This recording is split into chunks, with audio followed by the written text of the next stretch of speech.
அஸ்ஸலாமு அலைக்கும். Welcome to simplicity 3. இந்த சேனலில் இப்போ தான் நீங்கள் ஃபஸ்ட்டு வீடியோ பார்க்குறீங்கன்னா மறக்காமல் சப்ஸ்கிரைப் பண்ணிவிட்டு கூடவே இருக்கிற நோட்டிஃபிகேஷனை ஆன் பண்ணிக்கோங்க. இன்றைக்கி நம்ம சேனலில் ஈஸியாக ஒரு ஐஸ்கிரீம் ரெசிபி பார்க்கலாம். நமக்கு பிடிச்ச எல்லா வகையான ஐஸ்கிரீமும் நம்ம வீட்டிலையே செய்யலாம். நான் இந்த வீடியோவில் செஞ்சு காட்ட போகிறது ஒரு butterscotch flavour.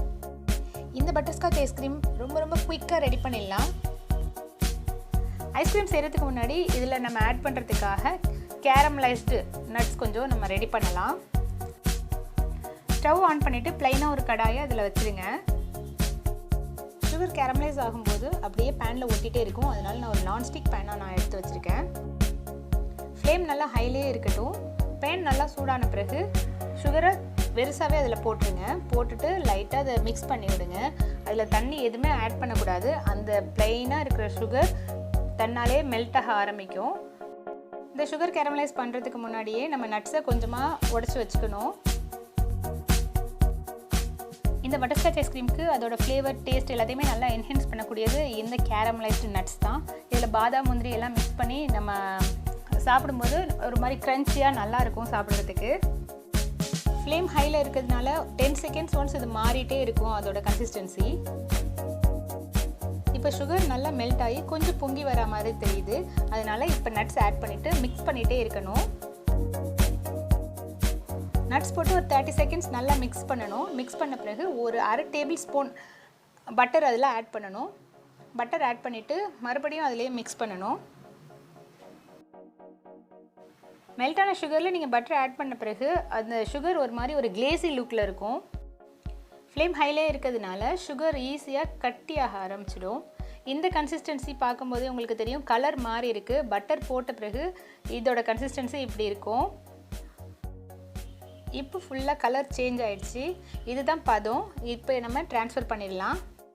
Pure ஒயிட்லேருந்து light brown, அப்புறம் இந்த டார்க் ப்ரௌன் இப்படி வந்துடும். எந்த பிளேட்டில் இதை ட்ரான்ஸ்ஃபர் பண்ண போகிறீங்களோ அந்த பிளேட்டில் கொஞ்சமாக பட்டர் தடவிட்டு அதுக்கு பிறகு அதை ட்ரான்ஸ்ஃபர் பண்ணுங்கள். இல்லாட்டி பிளேட்டுக்கு அடியிலே அது ஒட்டிடும். இப்போ அது செட் ஆகிடுச்சு. ஒரு 1 மினிட் கூட ஃபுல்லாக இல்லை, நல்லா செட் ஆகிடுச்சு.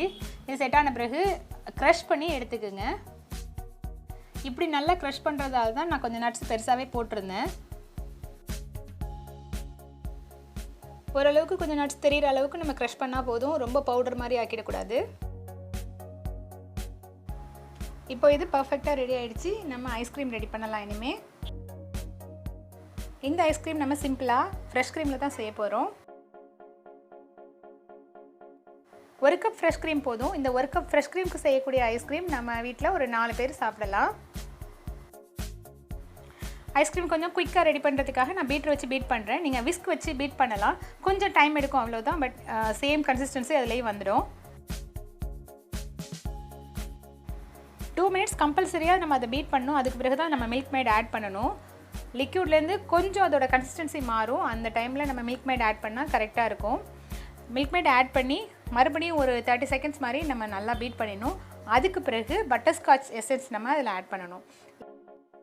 இந்த பட்டர்ஸ்காட்ச் எசன்ஸ் ஊற்றி நம்ம பீட் பண்ணும்போதே அந்த ஸ்மெல் ரொம்ப நல்லாயிருக்கும். பட்டர்ஸ்காட்ச் ஐஸ்கிரீம் எப்போதுமே ஒரு லைட் எல்லோ கலரில் இருக்கும். உங்ககிட்ட எல்லோ ஃபுட் கலர் இருந்துச்சுன்னா நீங்கள் எல்லோ ஃபுட் கலர் இதில் ஆட் பண்ணிக்கங்க. ஒரு 2-3 ட்ராப் ஆட் பண்ணால் போதும். நான் அதில் குங்குமப்பூ ஆட் பண்ணுறேன்.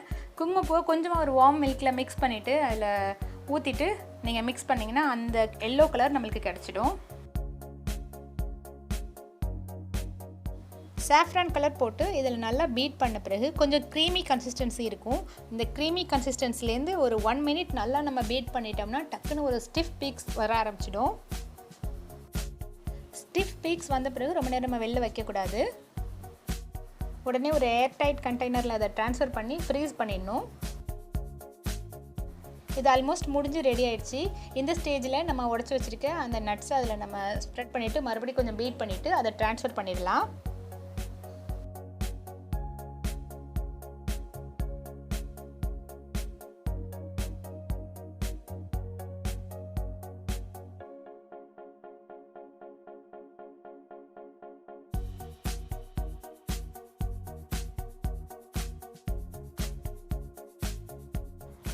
கண்டெய்னரில் ட்ரான்ஸ்ஃபர் பண்ண பிறகு மிச்சம் இருக்கிற அந்த நட்ஸை அதில் மேலே டெக்கரேட் பண்ணிவிட்டு அப்படியே மூடி ஃப்ரீசரில் வச்சிடலாம். ஃப்ரீசரில் வச்சுட்டு 8 hours அதை டிஸ்டர்ப் பண்ணாமல் அப்படியே விட்டுடணும். எப்போ நம்ம ஐஸ்கிரீம் பண்ணணும்னு ஆசைப்பட்டாலும் டே டைமில் செய்கிறத விட ஈவினிங் ஒரு 5-5:30க்கு பிறகு நம்ம செஞ்சு வச்சிட்டோம்னா ஓவர் நைட் அது ஃப்ரீசரில் இருக்கிறப்ப நல்லா செட் ஆகிடும். இடையில பசங்களும் போய் திறந்து பார்த்துட்டு டிஸ்டர்ப் பண்ண மாட்டாங்க. ஏன்னா குட்டீஸ் இருக்கிற வீட்டில் நம்ம ஐஸ்கிரீம் செஞ்சோம்னா எப்போ செட் ஆகிடுச்சான்னு ஃப்ரிட்ஜை திறந்து பார்க்குறதுக்கு நிற்பாங்க. இந்த ஐஸ்கிரீம் செஞ்சு நான் ஃப்ரீசரில் வைக்கும்போது நைட் ஒரு 7-7:30 ஆகிடுச்சு. நெக்ஸ்ட் டே மார்னிங் 10 o'clock இதை வெளியில் எடுக்கிறேன். இப்போ இது எப்படி செட் ஆகிருக்குன்னு நம்ம பார்க்கலாம்.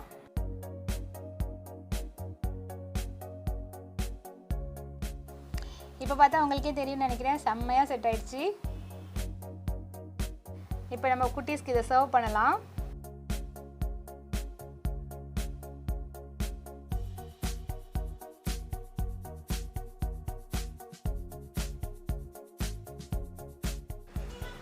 க்ரீமியாக டேஸ்டியாக பட்டர்ஸ்காட்ச் ஐஸ்கிரீம் வீட்டிலேயே எவ்வளோ ஈஸியாக செஞ்சாச்சுன்னு பார்த்துட்டோம்.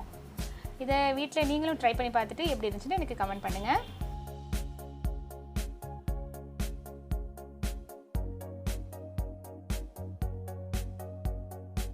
இந்த வீடியோ உங்களுக்கு ரொம்ப பிடிச்சிருக்குன்னு நினைக்கிறேன். இந்த வீடியோ பிடிச்சிருந்துச்சுன்னா உங்கள் ஃப்ரெண்ட்ஸ் கூட ஷேர் பண்ணிக்கோங்க. இன்ஷா அல்லாஹ் வேற ஒரு வீடியோவில் சந்திக்கலாம். பாய்.